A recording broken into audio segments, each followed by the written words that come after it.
The turkey was still steaming when Brittany Kessler Hollis grabbed my grandson Toby by the wrist hard enough to leave 4 white finger marks and slapped him across the face in front of 11 people. The sound was small, a crack, like a wooden spoon against a countertop. Toby did not cry right away. He just stood there, 6 years old, blinking, one hand rising slowly to his own cheek like he was checking whether it was still attached. Brittany straightened her blouse and said, "He needs to learn that no means no," to a table that had gone completely silent. She had no idea that the woman sitting closest to the boy, the one who had already stood and quietly folded her napkin, had spent 29 years learning exactly what a slap like that looks like. 6 weeks later, 6 months later, and 6 years later. Before I tell you what happened next, subscribe to Karma's Keeper and tell me in the comments where you're listening from tonight. I read every single one. My name is Margaret Colleen Hollis. I am 67 years old, a retired pediatric forensic nurse examiner from Cedar Falls, Iowa. For 29 years, I worked the intersection of medicine and law, examining children referred by pediatricians, schools, and the Iowa Department of Human Services, and documenting what I found in a way that would hold up in a courtroom. I testified in 214 cases. I trained new CPS investigators on what a defensive bruise looks like versus an accidental one. I have been called an expert witness by judges who trusted my chart notes more than they trusted most attorneys. To my son's wife, I was just Grandma Marge, the soft old woman who brought green bean casserole and kept a blue spiral notebook in her cardigan pocket that everyone assumed was for grocery lists and bridge club scores. Nobody at that table had ever asked what was actually written in it. My son Derek Hollis is 39. He met Brittany Kessler 8 years ago at a conference in Des Moines, and they married 18 months later, in a hurry that I never fully understood until much later. Derek is a good man in most of the ways that matter, gentle with animals, patient with his mother, generous with his time. But Derek has a particular blindness where his wife is concerned, the kind of blindness that comes from a childhood where his own father, my late husband Walter, ran a household on volume and temper, and Derek learned early that the way to survive a raised voice was to make himself very small and very agreeable. He married a woman who raises her voice for a living. Toby was born 4 years ago, and from the day he came home from the hospital, something in Brittany's relationship with him felt off to me, in a way I could not yet prove. She loved him the way a person loves a photograph of themselves, proudly, publicly, and only when it was convenient. When Toby cried at 2 in the morning, it was Derek who got up. When Toby had a fever, it was Derek who sat in the pediatrician's waiting room. When Toby did something Brittany found embarrassing in front of other people, her face did a thing I recognized from 2 decades of exam rooms, a tightening around the jaw, a flatness behind the eyes, right before the hand moved. I had seen that face before, just never worn by someone I loved. My house sits at 214 Oak Haven Drive, a Craftsman with a wraparound porch that Walter and I bought in 1987, and that I refinished myself after he passed, board by board, on Saturday mornings, when the grief got too loud indoors. It is the kind of house where Thanksgiving has happened every year for 37 years, where the same tablecloth comes out of the same cedar chest, where Toby's booster seat lives in the hall closet between holidays because he is, without question, the center of everything that happens in that dining room. That afternoon, 11 of us sat down at 4:40 in the evening. Derek and Brittany, Toby, my daughter Colleen and her husband, my sister Ruth and her 2 adult children, my neighbor of 31 years, Yvonne Castellano, who also happens to be Toby's kindergarten teacher, and who I had specifically invited because she had mentioned to me, quietly, in September, that Toby flinched at raised voices in a way that worried her. I had started keeping the notebook again in October, not because I had proof of anything, because I had a feeling, the same feeling I used to get walking into an exam room before the chart even told me what was wrong. At 4:52 in the evening, Toby reached across his plate for a second dinner roll before he had finished the food already in front of him, and knocked over his water glass in the process. It was, by any reasonable measure, the smallest possible infraction a 6-year-old could commit at a family dinner. Brittany's hand shot out and closed around his wrist. Her voice dropped into a register I had heard before, from parents standing in my exam room insisting their child was clumsy. "How many times," she said, low and even, "have I told you to ask before you reach?" Toby's lower lip trembled. He said, so quietly I almost missed it, "I'm sorry." "Sorry doesn't fix the tablecloth," Brittany said, and slapped him. The room did what rooms like that always do. It went silent in the specific way that means everyone heard exactly what happened, and no one yet knows what they are allowed to say about it. Derek's fork stopped halfway to his mouth. My daughter Colleen made a small sound and reached for her husband's arm. Yvonne Castellano's eyes met mine across the table, and I watched a kindergarten teacher's face do the exact calculation a forensic nurse's face does, cataloging the angle, the sound, the mark already rising pink on a small cheek. Brittany looked around the table like she was daring someone to say something. "He needs to learn that no means no," she said again, straightening her blouse, and picked her fork back up. Derek said, "Britt," in the voice of a man who has learned that saying more than one syllable costs him something later. I did not raise my voice. I did not stand up dramatically. I have spent 29 years learning that the moment you become loud is the moment you become dismissible. The moment people start talking about your tone instead of the facts on your chart. So I folded my napkin, set it beside my plate the way I have set down 1,000 napkins in 1,000 rooms where I needed everyone to believe nothing important was happening, and said I needed to use the restroom. Nobody stopped me. Nobody ever stops the quiet grandmother in the cardigan. I did not go to the restroom. I went to my pantry, closed the door most of the way, and took my phone out of my apron pocket. My hands were steady. 29 years teaches you that steadiness is not the absence of feeling. It is the discipline of not letting the feeling touch your hands. At 5:03 in the evening, standing between a shelf of canned pumpkin and a bag of flour, I called Renata Okafor. Renata and I worked side by side at Black Hawk County DHS for 11 years, before I retired, and she was promoted to regional supervisor. She has heard my voice at every hour of the night for 2 decades. She picked up on the second ring, and I said 4 words that I have used exactly 9 times in my career. 4 words that mean everyone in earshot needs to stop what they are doing and listen. I need to report. I do not feel rage the way people expect. Rage is loud, and loud things get ignored in rooms like mine. What I felt, standing in that pantry with the smell of cinnamon and canned pumpkin around me, was clarity, the particular kind that arrives when every variable has already been accounted for, and all that remains is execution. I gave Renata the facts the way I have given them 214 times in a courtroom. Date, time, location, witnesses present, nature of the physical contact, the specific words used before and after. I told her about the flinching Yvonne Castellano had mentioned in September. I told her I would have photographs of the mark within the hour, time-stamped, with a measuring reference in frame, the way I taught 2 generations of investigators to document. "Margaret," Renata said, "you know this means an investigator has to make contact within 24 hours. "I'm counting on it," I said. I went back to the table 11 minutes after I had left it.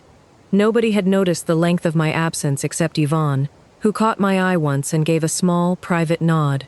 The nod of 2 people who have spent their careers being the only adult in a room who noticed a bruise before anyone said a word about it. I sat down, finished my dinner, and asked Brittany whether she wanted more stuffing. She had no idea I had already read every page. For the rest of dinner, I watched the way I used to watch across an exam table, cataloging without appearing to catalog. The way Brittany's shoulders relaxed the moment nobody challenged her. The way Derek refilled her wine glass without being asked. A small ritual of appeasement I now understood I had been watching for years without naming it. The way Toby ate the rest of his meal with his eyes on his plate, careful, quiet. The particular quiet of a child who has learned that being unnoticed is safer than being seen. Before dessert, I asked Toby to help me in the kitchen, and while my sister distracted the table with a story about her cruise, I photographed his cheek against a white dish towel, with my kitchen clock visible in the frame showing 5:41 in the evening. I have taken that exact kind of photograph for other people's grandchildren more times than I can count. I never once imagined I would be taking it for my own. I told him it was our secret game, that Grandma needed a picture for her scrapbook. He believed me, because 6-year-olds believe grandmothers, and because he had already learned, somewhere along the way, that some things are safer left unquestioned. That is the part that stayed with me longest, not the slap. The practiced way he held still for the camera, like he had done it before in some other kitchen, for some other reason. That was the turn. One quiet phone call from a pantry, one photograph against a dish towel. Everything after that was not rage. It was procedure. The next morning, at 8:15, a CPS caseworker named Diane Portis called Derek and Brittany to schedule a home visit within 72 hours, standard protocol following a mandatory report of physical discipline involving visible marking. Renata had pulled the file personally and flagged it for priority review given the reporting source. Brittany's first call, 20 minutes later, was not to a lawyer. It was to me. "Did you do this?" she said. Not a question, really. An accusation dressed as one. "I made a mandatory report," I said. "I've made 214 of them in my career. I've never once regretted a single one." "He's my son," she said. "He's my grandson," I said. "And I have 30 years of case files that say the first slap is never the only one." She hung up. Over the following week, I did not confront her again. I did not need to. I called Yvonne Castellano and asked her, formally, in her role as Toby's teacher, to document what she had observed at school since September. The flinching, the way he startled at raised voices, the drawing he had made in October of a house with no windows on one side. Mandatory reporters talk to each other in a language most families never learn exists, a language made entirely of dates, observations, and the specific, careful avoidance of speculation. Yvonne's written statement went to Diane Portis on a Tuesday. I called my old friend Priscilla Nguyen, a family law attorney who had represented 3 of my former patients' families through the years, and asked her, purely hypothetically at first, what a custody modification looks like when a CPS-founded finding of physical abuse exists alongside a documented pattern of behavioral changes in the child. She told me, purely hypothetically, that it looks like supervised visitation, sometimes permanent, sometimes temporary pending completion of a state-certified parenting intervention program, and that judges in our county take teacher statements very seriously when they corroborate a medical finding. I began keeping a second notebook, a plain black one this time, separate from the blue one I had always carried, and in it I wrote every date, every phone call, every name, the same disciplined chart I had once kept for strangers' children, now kept for my own family. 6 exhibits by the end of the first week. 11 by the end of the second. The DHS home visit happened on a Thursday. Diane Portis interviewed Toby alone, using techniques I recognized because I had trained investigators in exactly those techniques for a decade. She interviewed Derek separately, and Derek, to his credit, did not lie. He told her about the slap. He told her, haltingly, about 2 other incidents he had previously explained away, once to himself, and once, months earlier, to me over the phone. Incidents he had called, just Brit losing her patience. He used the word pattern for the first time in his life, out loud, to someone with the authority to act on it. The founded finding came back 9 days after Thanksgiving. Physical abuse, substantiated, based on medical documentation, teacher corroboration, and parental interview. Brittany's attorney tried to argue the report was retaliatory, filed by a grandmother with a grudge rather than a genuine concern. He almost succeeded, until Priscilla Nguyen quietly submitted my complete professional record into evidence. 214 prior reports across a 29-year career, every single one substantiated by an outside investigator, none of them ever involving a family member until now. A pattern of accuracy is difficult to argue is suddenly a pattern of malice. There is a moment I think about more than the slap itself. It happened at the custody modification hearing, 6 weeks after Thanksgiving, in a courtroom on the 3rd floor of the Black Hawk County Courthouse.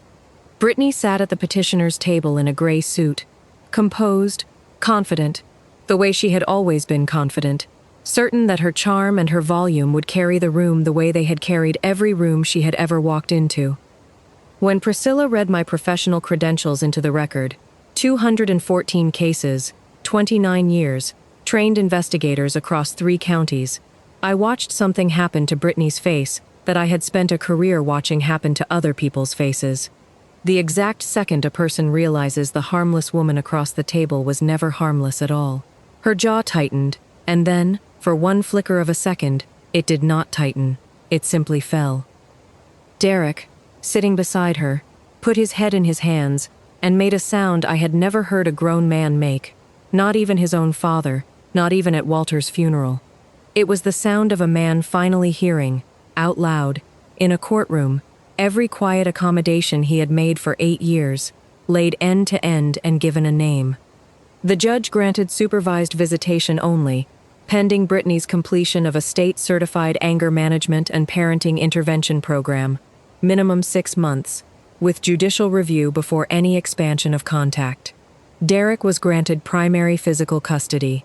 The judge specifically cited my medical documentation, time-stamped within an hour of the incident, and Yvonne Castellano's written classroom observations, as the most credible evidence presented. Brittany did not look at me on the way out of the courtroom. I did not need her to. In the months since, Derek has moved with Toby into the guest house behind my property, the one Walter and I built for my mother in her last years, the one that has sat mostly empty since. Toby has his own room now, with a window on every wall. He still flinches sometimes at raised voices, less than he used to, and Yvonne tells me his drawings have started including doors again. I still carry the blue notebook. These days it really does hold grocery lists and bridge scores, mostly, though I have never quite let myself throw away the black one. Some nights, sitting on the porch Walter and I built board by board, I think about how many families never had a Yvonne Castellano at their table, never had a Margaret Hollis in the room, who knew exactly what a mark like that meant and exactly what number to dial. I felt something in my chest go very quiet and very still the night of that hearing.